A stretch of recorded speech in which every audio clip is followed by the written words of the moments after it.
सत्य घटना पर आधारित प्रख्यात हिंदी कथा साहित्यिक डॉक्टर वृंदावन लाल वर्मा की कहानी विराटा की पद्मिनी भाग 36। कुंजर के मंदिर में पहुंचने के पहले नरपति ने फिर दीपक जला दिया था। जब कुंजर भीतर पहुंचा, वह पूर्ववत टिमटिमा रहा था। नरपति ने बड़े भोलेपन के साथ कहा, कभी कभी ऐसे हवा चल उठती है कि दीपक अपने आप बुझ जाता है। उस समय जब तलवारें खींच गई थी और पैंतरा बदल गए थे, ऐसे कुसमय प्रकाश लोप हो गया कि आप उन लोगों को काट कूट न पाए। नरपति कुछ और भी पवन के इस आकस्मिक निष्ठुरताओं पर कहता, परंतु कुंजर का ध्यान दूसरी ओर था। इसके सिवा उसे एक औषधि के लिए रामदयाल के साथ खोह में जाना था, जहां वह उसके साथ कुंजर के आने पर चला गया। कुमुद गोमती का सिर अपनी गोद में रखे टकटकी बांधे कुंजर की ओर देख रही थी, मानो समय से उसकी प्रतीक्षा कर रही हो। कुंजर ने बड़े उत्साह, बड़े उत्कंठा के साथ कुमुद से पूछा, अवस्था बहुत बुरी तो नहीं है? दया के कमलतापूर्ण कंठ में कुमुद बोली, बहुत बुरी तो नहीं जान पड़ती, परंतु कुछ उपचार आवश्यक है। आपने को कुछ असमर्थ सा समझकर कुंजर ने पूछा, मुझसे जिस उपचार के लिए कहा जाए तुरंत करने का प्रस्तुत हूँ। कुमुद जरा मुस्कुरा कर बोली, आपकी तलवार की कदाचित आवश्यकता पड़ेगी, उपचार तो मैं कर लूँगी। जरा आश्चर्य के साथ परंतु बहुत संयत स्वर से कुंजर ने कहा, आज्ञा हो। कुमुद के मुख पर एक हल्की लालिमा दौड़ गई। गोमती की और आंख फेरकर बोली, वह दुखिनी है और कोमल। हम लोगों का कुछ ठीक नहीं, वहाँ क्या हो, शीघ्र अच्छी हो जाएगी, परंतु अच्छे होते ही इसे किसी सुरक्षित स्थान में विराट से बाहर पहुँचा देना चाहिए। पहुँचा दिया जाएगा, कुंजर ने उत्तर दिया। कब? फिर पूछा। कुमुद ने फिर उसी मुस्कुराहट के साथ उत्तर दिया, एक आध दिन में, जब वह अच्छी हो जाए। साथ किसे भेजा जाए? कुंजर ने बढ़ती हुई उत्कंठा के साथ पूछा। कुमुद ने उत्तर दिया, रामदयाल के सिवा और यहाँ कोई ऐसा नहीं दिखलाई पड़ता जिसका नाम ले सकूँ। रामदयाल? कुंजर अपनी उठती हुई अस्वीकृति को दबाकर बोला, देखा जाएगा, वह अच्छी हो ले। अपनी बड़ी बड़ी आंखें पसार कर कुमुद बोली, रणक्षेत्र में होकर सुरक्षित स्थान में इसे पहुंचाना पड़ेगा। आप अपने कुछ सैनिक इसके साथ भेज दीजिएगा। मैं स्वयं जाऊंगा, कुंजर ने कहा। कुमुद गोमती को होश में लाने के लिए दुलार के साथ उपाय करने लगी। गोमती की आंख बंद थी। उसी दशा में बोली, मेरे कोई नहीं है। बड़े मीठे स्वर में कुमुद ने कहा, गोमती? अचेत थी। कुंजर ने प्रश्न किया, इसे कहीं चोट तो नहीं आई है? कुमुद ने उत्तर दिया, ऊपर तो कहीं नहीं आई है, परंतु इसके हृदय को जान पड़ता है कठोर पीड़ा पहुंची है। कुंजर बोला, मनुष्य बड़ा नृशंस है। कुमुद ने फिर आंख ऊपर कर उठाई। उस दृष्टि में बड़ी अनुकंपा थी। कहा, उस चर्चा को जाने दीजिए। भावी प्रबल होती है, जो होना होता है बिना हुए नहीं रहता। इस लड़की को बाहर पहुंचाकर फिर हम लोग और बातें सोचेंगे। मैं जानती हूँ उस मनुष्य ने केवल गोमती को ही संकट में नहीं डाला है। मैं क्या कहूँ? कुंजर कंपित स्वर से बोला, मेरा इतिहास व्यथापूर्ण है, मेरे साथ बड़ा अन्याय हुआ है। फिर तुरंत उसने कहा, परंतु आपका शुभ दर्शन मात्र मेरी उस संपूर्ण कहानी में एक बड़ी भारी मार्गदर्शक ज्योति है। वह समय मेरी अंधेरी रात के अवसान की उषा है। केवल उसी प्रकाश के सहारे मैं संसार में चलता फिरता हूँ। कुंजर कुछ और कहता, परंतु कुमुद ने रोककर पूछा, यहाँ तक कैसे आए? चारों ओर मुसलमानों और उनके सहायकों की सेनाएं रुकी हुई है। कुमुद के साथ वह छल नहीं कर सकता था। एक बहुत बारीक आह को दबाकर उसने उत्तर दिया, रामनगर पर उसका अधिकार हो गया है। कम से कम वह कहता वही है, इसीलिए शायद यहाँ तक चलाया। कुमुद ने कहा, आपकी तोपें किस और गोले फेंक रहे थे? रामनगर पर, कुंजर का सहज उत्तर था। कुमुद ने अपने आंचल से गोमती पर हवा करते हुए कहा, मैं भी वही सोच रही थी। क्यों? कुंजर ने जरा डरते हुए प्रश्न किया। कुमुद बोली, आपको कभी ना कभी देवी सिंह से लड़ना ही पड़ेगा, आज या फिर कभी, परंतु अवस्था कुछ भयानक हो जाएगी। मैंने एक उपाय सोचा है। कुंजर सिंह ने कहा, मुझे एक चिंता सदा लगी रहती है। आंखें नीचे किए हुए कुमुद ने पूछा, क्या? खोह सुरक्षित नहीं है। किसी दूसरे स्थान में आपको पहुंचाकर फिर निश्चिंतता के साथ यहाँ लड़ता रहूँगा। मैं नहीं जाऊँगी, कुमुद ने धीरे से कहा। मैं नहीं जाऊँगी? क्षीण स्वर से अचेत गमती बोली। कुमुद चौंक पड़ी। गमती अचेत थी। कुंजर ने कहा, स्थान अब आपके रहने योग्य नहीं हो रहेगा। बड़ा घमासान युद्ध होगा। मैं गमती को रामदयाल के साथ किसी अच्छे स्थान में छोड़ दूंगा और आपको भी किसी सुरक्षित स्थान में। कुमुद बोली, आपके लिए यदि यह स्थान सुरक्षित है तो मेरे लिए भी। फिर मुस्कुराकर कहा, मुझे आपकी तोपों पर विश्वास है। कुंजर की देह भर में रोमांच हो गया है। उसे ऐसा जान पड़ा मानो आकाश के नक्षत्र तोड़ लाने का सामर्थ्य रखता हो। कुछ कहना चाहता था, अवाक रह गया। उसी समय नरपति और रामदयाल के आने की आहट मालूम हुई। कुमुद ने जल्दी से कहा, यदि रामदयाल अविश्वसनीय हो तो उसके पहले गोमती को नहीं छोड़ना चाहिए। रामदयाल सबसे पहले आया। आतुरता के साथ बोला, इस बीच में अवस्था तो नहीं बिगड़ी? कुंजर ने उत्तर दिया, नहीं। औषधोपचार के बाद गोमती को चेत आने लगा। अर्धचेतनावस्था में बोली, कहाँ है? कुमुद ने अपने बड़े बड़े स्नेहपूर्ण नेत्र से मानो उसे ढक दिया। उसके मुंह के बहुत पास अपनी आंखों ले जाकर कहा, घबराओ मत, दुखी मत हो। जब गोमती को बिल्कुल चेत आ गया, अपने सिर को कुमुद की गोद से उठाने लगी। कुमुद ने रोक लिया, बोली, लेटी रहो। कुंजर ने कहा, रात बहुत हो गई है, अब आप लोग अपनी खोह में चले जाए। रामदयाल बोला, अभी चलने फिरने योग्य नहीं जान पड़ती, थोड़ी देर में सही। कुंजर ने कहा, परंतु रात को रहना वहीं चाहिए। आज की रात बहुत गोलाबारी होगी, हम लोग जाते हैं। कुमुद ने कहा, आज रात में खोह पर कुशल क्षेम पूछने के लिए न आना। कुमुद इत्यादि वहाँ से चली गई।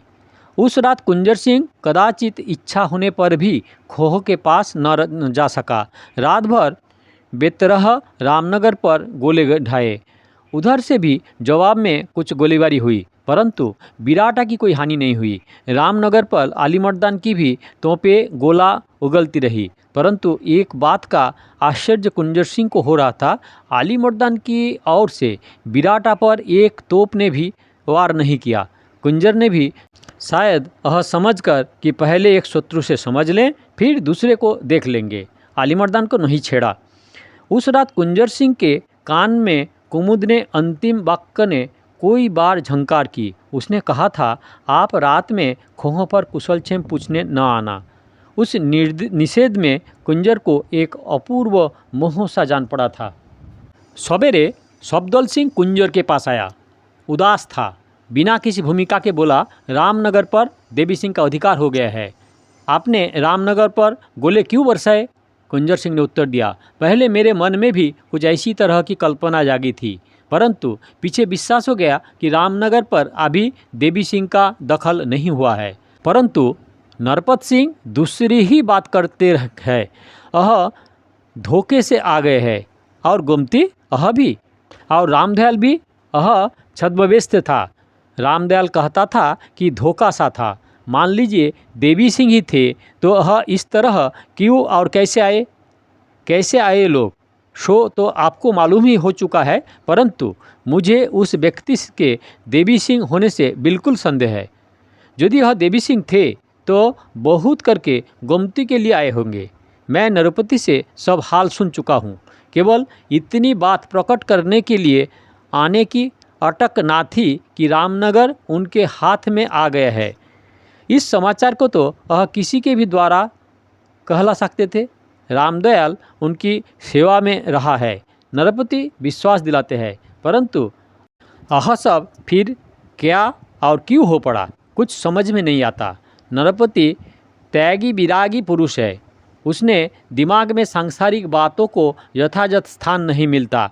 कुमुद कहती है कि धोखा सा हो गया, शायद ऐसा ही हो, मैं आपको विश्वास दिलाता हूँ। खैर 2-1 दिन में मालूम हो जाएगा, परंतु यदि वास्तव में रामनगर देवी सिंह के अधिकार में है तो उस और गोलीबारी करना आत्मघात के समान होगा। और यदि रामनगर आलिमर्दान या रानियों के साथ में है तो उस गढ़ पर गोले न चलाना आत्मघाती से भी बुरा सिद्ध होगा। सफदर किंग कर्तव्य विमुख था। कुछ क्षण पश्चात बोला, यदि देवी सिंह का हमसे कुछ अपराध भी हो जाएगा तो हम क्षमा मांग लेंगे। निस्सहाय की सी आकृति बनाकर उसने कहा, इस हम किसी को बाहर भेजकर इस बात का ठीक ठीक अनुसंधान भी नहीं कर सकते। कुंजर ने अपनी बात की पुष्टि का प्रण कर लिया था। बोला, यदि आपकी इच्छा हो तो मैं तोपों का मुंह मुड़का दूं। सफदर तोपों का कुल भार कुंजर को सौंपे हुए थे। सहमत ना हुआ। कहा, तोपों के संचालन का संपूर्ण कार्य आपके हाथ में है, मैं हस्तक्षेप नहीं करना चाहता। असली बात एक आध दिन में ही मालूम हो जाएगा। यदि वास्तव में रामनगर देवी सिंह के अधीन हो गया है तो कुछ समाचार किसी न किसी प्रकार हमारे पास बिना आए न रहेगा। तब तक आपको जैसा उचित जान पड़े करिए। सफदर सिंह चला गया। 2-1 दिन में क्या होगा इसे या कोई भी उस समय नहीं जान सकता था। आँख से ओझल होते हुए सफदर को कुंजर ने देखा। सरल दृढ़ व्यक्ति। कुंजर को झूठ बोलने का कारण अपने ऊपर बड़ी ग्लानि हुई।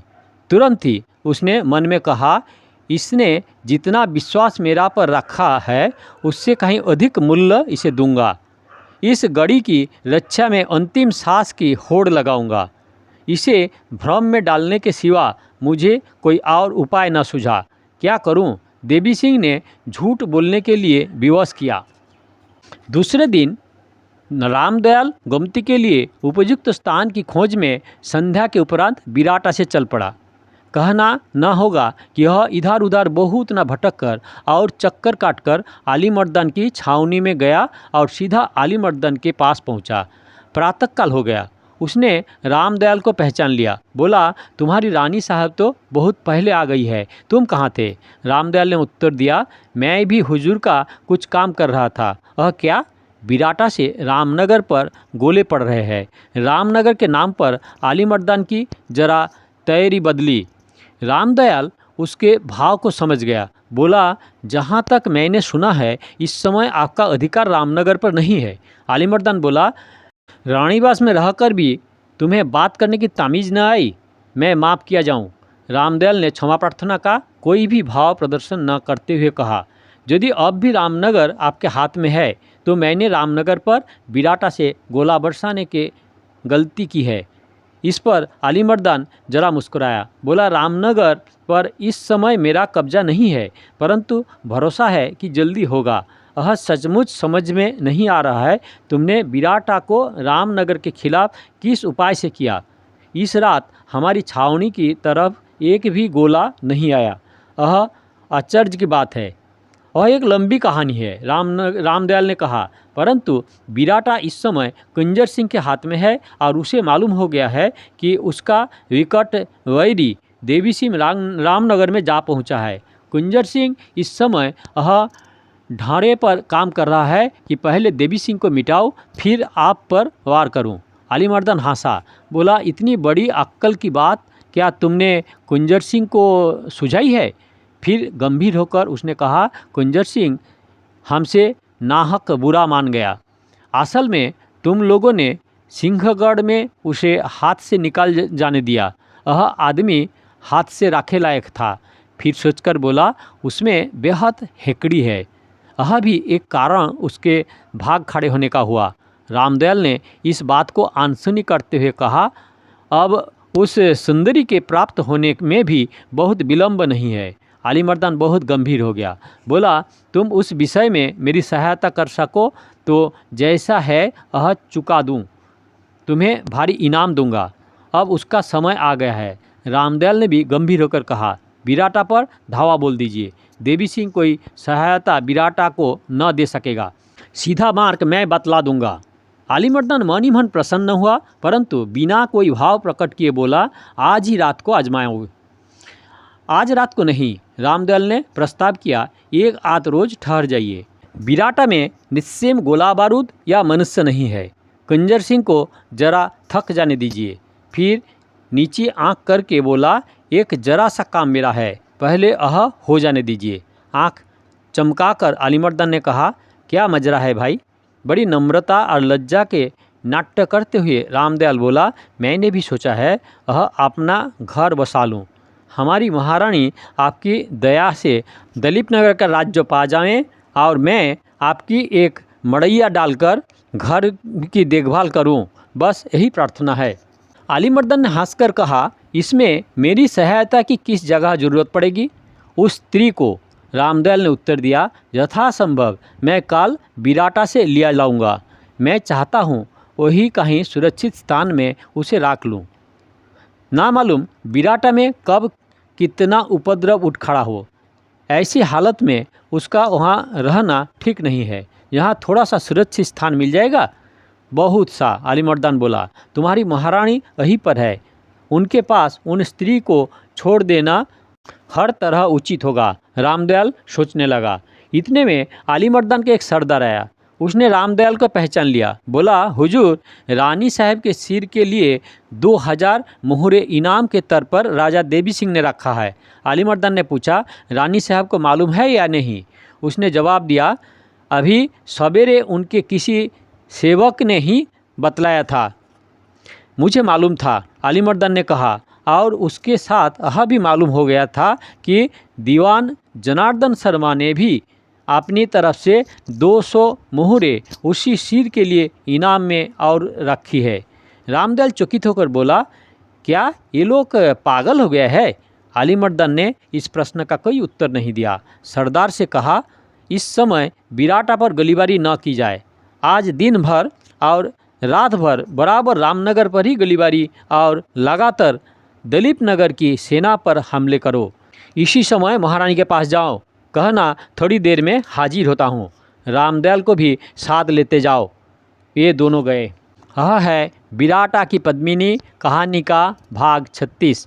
दया करके सब्सक्राइब करें, लाइक करें, शेयर करें और बिराटा की पद्मिनी का कहानी शुरू से देखने के लिए काकन बासु में क्लिक करके वीडियो देखें और अगले भाग के लिए दया करके इंतज़ार करें।